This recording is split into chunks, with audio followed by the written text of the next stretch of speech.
I'm Kerry, I'm the chair of Abortion Rights. We're the campaign that exists to make sure that we have safe, free, accessible and legal abortion. We were part of the movement that brought the Abortion Act into existence in 1967, and we've been defending it on the ground and in Parliament ever since. We need to be proud of the decision we've made, and we need to be proud to be pro-choice. Banning abortion doesn't stop abortion, it stops safe abortion. And we're seeing that in the US. A 10-year-old girl had to go across state lines because she'd been raped and she had to have an abortion. And Sajid Javid said that because only 10% of abortion clinics have harassment, it wasn't proportionate to make national legislation. But that's complete bullshit, because it might be only 10% of clinics, but it's 50% of all users that face abortion clinic harassment. And that's over 100,000 women a year. If that was happening in any other walk of life, they would do something about it. So why not for women? If we don't stand up now, women are going to die. We're seeing what's happened in the US already. We cannot slip back. This movement that many of you have been part of for a number of years has done so much for women's rights, for women's right to this fundamental piece of healthcare in this country. And we know that it's being rolled back in my workplace, that building over there. So please, as has been answered, keep coming out, keep standing up and keep shouting that you are pro-choice, pro a woman's right to choose, and nobody should be able to take our bodily autonomy away from us. Of course it is easy to think it couldn't happen here, that it's the US religious and political right that do this, but we can see exactly the same figures behind us in the square here today. The right to choose is under attack and we have to fight back. We might be seeing the back of one of the most entitled figures, but actually it's important we see them all off, because Truss or Sunak will not be any better. They have no record on defending the right to choose, and that's why it matters that we march and campaign, and why it matters that trade unions support abortion rights. Now this is a good afternoon because we are all here. And there's a few of them clustered over in that corner of the square. But you know what? As far as the country goes, they are in the minority. And don't take it from me, that's not feminist propaganda.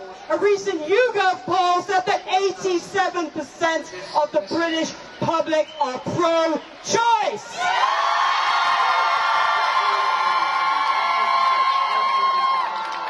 I have had 2 abortions.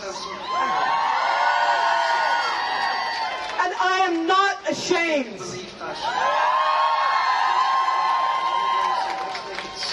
My body belongs to me.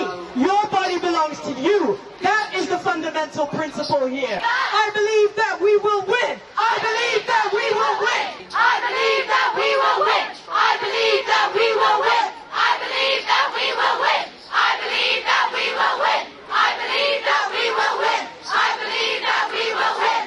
Winning means removing abortion from the criminal statutes. Removing it. Because the best legal framework for abortion is no law at all. No law at all. No law at all. And we are never going to stop fighting. Thank you. Choice is important. Who understands that abortion is healthcare, that abortion is a human right, and as so many of the speakers before me have said already today, women will seek abortions whether it is legal or not. It is a human right to be able to safely, legally and easily access an abortion, because our bodies, our lives, our right to decide. And the possession of a uterus does not remove our personhood. I was told I'd have to wait 3 weeks to get a telephone consultation for an abortion. This is here in the UK, in London. Obviously we should have, abortion rights globally, but you'd think they'd be better here. And so that would have put me a couple of weeks away from the cut-off point for having a surgical abortion. Now all abortions are safe. Don't listen to them. They're safe. It's healthcare. It's legal. But it is riskier the further along in your pregnancy you go. The fact that I was nearly in that situation just because of services being shambolic. Now that is not the fault of hard-working, dedicated healthcare professionals. That is to do with the government. It's a top-down issue. And that is because essentially abortion is stigmatised and abortion is underfunded. 1 in 3 in the UK will have an abortion in their lifetime. Whether that is your mother, whether that's your sister, whether that's your wife or your partner, your friend. You know, most people will know someone that's had an abortion. You might not want to have an abortion yourself, but that does not mean that you should impose that belief onto others. You know, nearly all deaths and injuries from unsafe abortions are preventable.